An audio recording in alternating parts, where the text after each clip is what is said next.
Yeah, totally. Our app uses a lot of things to kind of make the whole experience possible. For one, everyone is given their own smart wallet. We are partnered with Privy to power self custody wallets. So when you use 10x, you are using your own self custody wallet. You are not trusting us with your money. We don't manage users' funds. You retain full ownership over the money you have in the wallet. So there's no chance of us sort of going bankrupt or doing unresponsible things with your money, which obviously has been such a huge issue in the space for 10 plus years. And we use Privy to do that. So when you sign up for an account, we are creating a private key for you, and you are storing that with your email and your Apple Pay.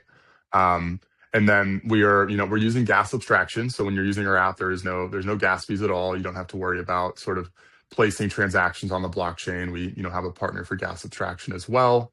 Um, we obviously, when you actually go ahead and make a trade, we directly settle that on Hyperliquid. So we're plugging right into the Hyperliquid APIs.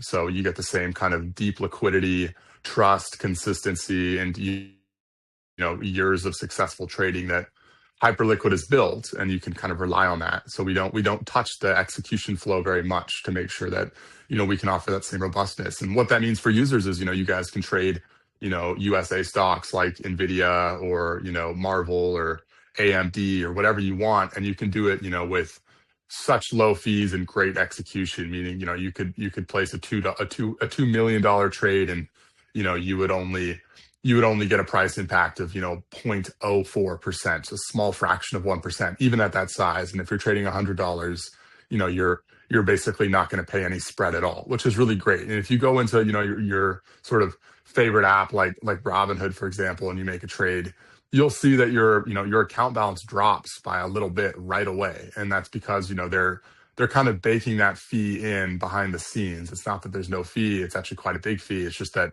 they don't call it a fee. So we really wanted to like fundamentally improve on that, and we thought that plugging right into Hyperliquid was the best way for us to solve that problem. So when you make a trade, you really get out exactly the money you put in.